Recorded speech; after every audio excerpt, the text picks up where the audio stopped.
जय जय हो शंकरा आदिदेव शंकरा तेरे जाप के बिना चले ये सांस किस तरह मेरा कर्म तू ही जाने क्या बुरा है क्या भला। সকাল বন্ধুরা, সকাল সকাল চলে আসলাম আর সমস্ত বাসি কাজ কমপ্লিট হয়ে গেছে, সেগুলো তোমাদের সাথে শেয়ার করা হয়নি। তো আর আজকে হচ্ছে আমার ছেলের পরীক্ষা আছে, আর আজকে হচ্ছে সাধারণ জ্ঞান পরীক্ষা। তো আজকে এখন যাবে হচ্ছে পড়তে, তো ছেলে পড়তে যাবে আর আমি এই যে চায়ের বিস্কুটের পোটা, তো এখন হচ্ছে বসে বসে চা খাবো। তো আজকে এখনো বিছানাটাও ঠিকঠাক ভাবে তোলা হয়নি, তো এখন বিছানাটা তুলবো চাটা খেয়ে। তো চলো এখন চাটা খেয়ে নিই, তারপর আবার পরে আসছি, ঠিক আছে? এই দেখো বন্ধুরা, চলে এসেছি রান্নাঘরে, আর এখানে ভাত বসিয়ে দিয়েছি। আর এই দেখো ভাতের মধ্যে থেকে কি দিয়েছে দেখেছো, পেঁপে। আর এই দেখো এখানে কড়াই বসিয়ে দিয়েছি, কড়াইটা গরম হোক। আর এই দেখো এখানে পেঁয়াজ, বেগুন, ফুলকপি আর আলু কেটে নিয়েছি। তো দেখে তো বুঝতেই পারছো কি রান্না করব। তো এই দেখো হবে হচ্ছে মাছের তেল দিয়ে এটা চচ্চড়ি। আর এই দেখো মাছ আছে, মাছটা শুরু করবো। আর বাবুর জন্য আজকে একটু চিকেন রান্না করবো। তো চলো রান্নাগুলো শুরু করে দিই ঝটপট করে।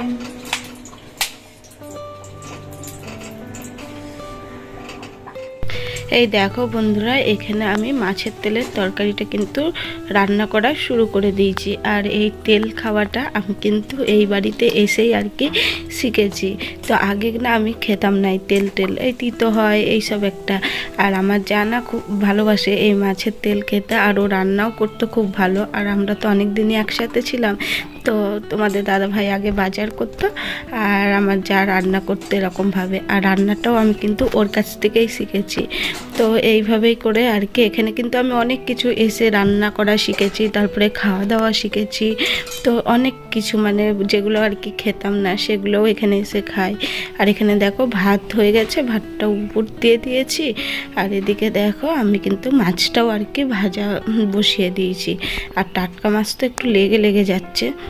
আর আজকে অনেক পুরনো কথা মনে পড়লো, আর সেটাই তোমাদের সাথে শেয়ার করলাম। আর শুধু আমি না, আর এখন দেখছি মোটামুটি প্রতিটা দিদি ভাইরাই মানে আর কি এই মাছের তেল রান্না করছে।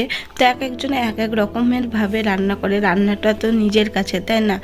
তো যে যেমনই রান্না করুক, আমি যেরকম করি সেটাই তোমাদের সাথে শেয়ার করলাম। আর এদিকে দেখো আমার না মাছটা ভাজা হয়ে গেছে। আর আজকে এই মাছটা কিন্তু পেঁয়াজ দিয়ে করব। অনেক দিন পরে আর কি পেঁয়াজ দিয়ে আর কি মাছ খাচ্ছি, নাহলে মাছ কিন্তু আমরা বেশিরভাগ নিরামিষই খাই। মানে নিরামিষ বলতে আর কি পেঁয়াজ রসুন দিই না, ওই আদা জিরা লঙ্কা বাটা দিয়েই আর কি মাছ রান্না করি।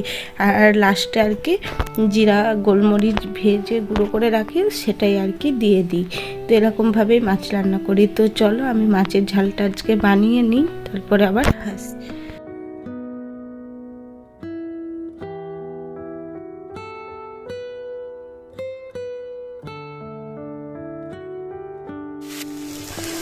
দেখো সমস্ত মশলা দিয়ে আমার ভালো করে কষানো হয়ে গেছে, এবার জল দিয়ে দেবো।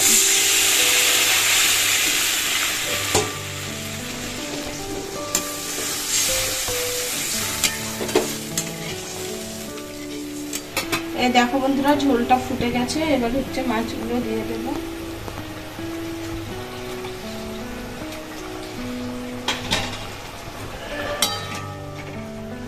আর এই দেখো ছেলের জন্য চিকেন নিয়ে এসছে, চিকেন হবে আলু দিয়ে, এখানে মশলা, এখানে পেঁয়াজ। তো চলো একবারে রান্না টান্না করে তারপর আবার আসছি। রান্না বান্না সব কমপ্লিট। আর এই দেখো নিয়ে চলে বসছে, ছেলেকে খাওয়ানো শুরু করে দিয়েছি। তো প্রথমেই দেখাচ্ছি বাবুরটা দিয়ে। এই যে আমার ছেলে মাছ খায় না, সেই কারণে বাবুর জন্য আর কি চিকেনের ঝোল হয়েছে অল্প করে। আর এই দেখো এখানে হচ্ছে মাছের ঝাল, অনেকদিন পরে আগে এরকম মাছের ঝাল রান্না করলাম। আর এটা হচ্ছে আলু বেগুন দিয়ে হচ্ছে মাছের তেল চচ্চড়ি। আর এই দেখো এটা হচ্ছে কালকে গায়ে বাটা মাছের ফুলকপি আলুর ঝোল, তো এখনো থেকে গেছে। দেখো বন্ধুরা, তোমাদের দাদা ভাইয়ের আজব খাওয়া দাওয়া, পেঁপে সিদ্ধ দিয়েছে অথচ পেঁপেটা মাখাবে না। তো এরকম আজব খাওয়া দেখে আমার একটা দিদি ভাইয়ের কথা মনে পড়ে গেল। হ্যাঁ বন্ধুরা, সেই দিদি ভাইয়ের কথা আমার মনে পড়ে গেছে। দিদি ভাইয়ের নাম কি বলতো? রেহান ব্লগের শিল্পী দিদি ভাই। তো ওই দিদি ভাই না দাদা ভাইয়ের জন্য রান্না করতে গিয়ে দিদি ভাইকেও কিন্তু অনেক ঝামেলায় পড়তে হয়। দাদা ভাইও নাকি এটা সেটা অনেক কিছু খায়, আবার অনেক কিছু খায় না। তো দিদি ভাইয়েরও হয়তো যেটা পছন্দ হয় সেটা হয়তো দাদা ভাই খায় না। তো দিদি ভাই আর সেই কারণে খেতে পারে না। আর দিদি ভাই খুব ভালো, সবাইকে খুব ফুল সাপোর্ট করে, লাইক কমেন্ট করে। তোমরাও চাইলে দিদি ভাইয়ের ভিডিও দেখতে পারো দিদি ভাইয়ের চ্যানেলে গিয়ে, আর আমার প্রত্যেকটা ভিডিওতে দিদি ভাইয়ের কমেন্ট পেয়ে যাবে। চলো বন্ধুরা, এখন হচ্ছে খাওয়া দাওয়া করে নিই, তারপরে আবার আসছি। বন্ধুরা, ডিউটি সম্পূর্ণ হয়ে গেল, ছেলেকে দিয়ে আসলাম স্কুলে। আজকে হচ্ছে সংস্কৃত পরীক্ষা, আজকে সংস্কৃত জ্ঞান পরীক্ষা, আজকে সাধারণ জ্ঞান। তাই কি করবো, টাইম নেই যে। তো আজকে হলো লিখিত পরীক্ষা শেষ, কালকে হচ্ছে কম্পিউটার পরীক্ষা, তারপর থেকে ছুটি। মানে এত খিচিপিচির মধ্যে যাচ্ছে কতদিন, কিছু বলার নাই। যাই হোক, তো চলে এসেছি রান্না বান্না, মানে খাওয়া দাওয়া কমপ্লিট দেখতে পেলে। আর আজকে তোমার সঙ্গে শেয়ার করবো আজকে আবার একটা শোভাযাত্রার ভিডিও। সেটা হচ্ছে বট পাকুর বাবার শোভাযাত্রা। নামটা অদ্ভুত না? কারণ হচ্ছে বট গাছ পাকুর গাছ একসঙ্গে আছে, সেই জন্য বাবার নাম হয়েছে। যেখানে পুজো হয় সেখানটাই দুর্গা একসঙ্গে আছে, সেই জন্য নাম হয়েছে বট পাকুর বাবা। তো সেই বাবার যে শোভাযাত্রা বেরোবে, সুন্দর লাইটিং আর অনেক কিছু মিউজিক অনেক কিছু আছে।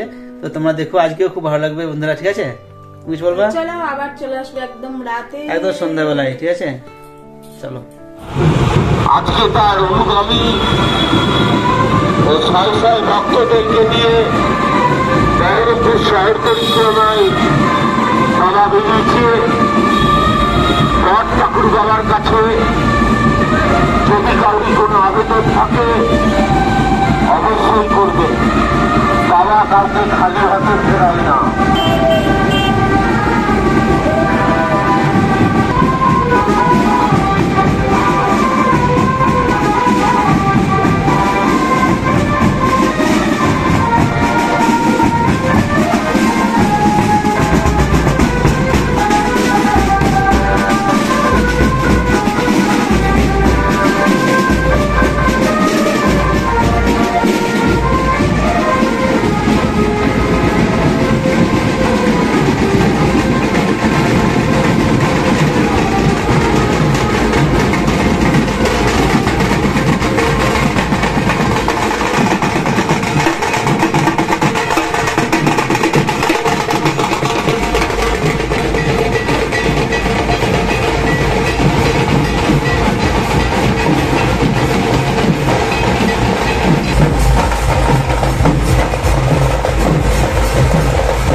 বটপাকর বাবার শোভাযাত্রা দেখতে গিয়ে এই যে দেখা হয়ে গেল ননদ আর পিসি শাশুড়ির সাথে আর ভাগ্নে।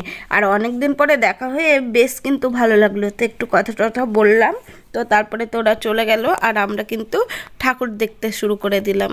আর ঠাকুরও কিন্তু এক এক করে লাইটিংগুলো আসা শুরু করে দিয়েছে।